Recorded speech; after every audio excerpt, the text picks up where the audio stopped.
Men kalman, divanchiman. Men kalman, texnikalar savdosi bilan shug'ullanaman. Men kalman, mashina sotaman. $100 dan $1000 gacha boshlang'ich to'lov bilan tiniq holatdagi mashinalar qidirayotgan bo'lsangiz, Telegram kanaliga o'tsangiz, oylik to'lovlari bilan sizga qulay holatda joylashtirib qo'yganman.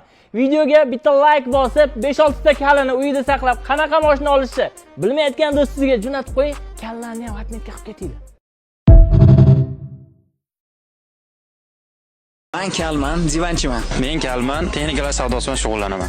Men kalman, mashina sotaman. $100 dan $1000 gacha boshlang'ich to'lov bilan tiniq holatdagi mashinalar qidirayotgan bo'lsangiz, Telegram kanaliga o'tsangiz, oylik to'lovlari bilan sizga qulay holatda joylashtirib qo'yganman. Videoga bitta like bosib, 5-6 ta kalani uyida saqlab, qanaqa mashina olishni bilmayotgan do'stingizga jo'natib qo'ying, kallarni ham atmetga qilib ketinglar. Hozir qo'yadigan narxlarimda stoyankamiz, cho'ntagimiz kamida $20,000 zararga kiradi. Mashina oladiganlar bo'lsa $1000 dan foydada bo'ladi. Videoni maksimalli tarqating, chunki hozir narxlarni tirikchilik qilsa ham bo'ladigan narxlarda qo'ya olaman.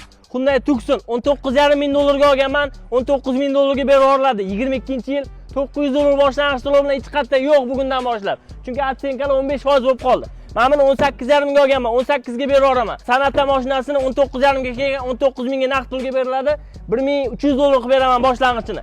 Ikkita Kia K5'im bor. 46,000 yurgan, 38,000 yurgan. GT Line diskada koja salonli. 19,5 dan kelgan ikkalasi ham. Foydasiga chidadimi, zarariga ham chidaymiz. $19,000 dan naqdga $1,500 dan boshlang'ich to'lov bilan beriladi. Zarar qilishni tan olmaydiganlar mana shu mashinalarni $20,000 dan sotishadi. Bizdan $18,800 dan olib keting, $900 dan boshlang'ich to'lov bilan berib yuboraman. Arzon sotayotganim yana bitta isboti. $11,700 ga 53,000 yurgan propallar bilan tirikka hech qayerda yo'q bu narxda. $600 boshlang'ich to'lov bilan. Elantra mashinasini 14,300 qilib beraman, boshlang'ich to'lovi $900 chiqadi.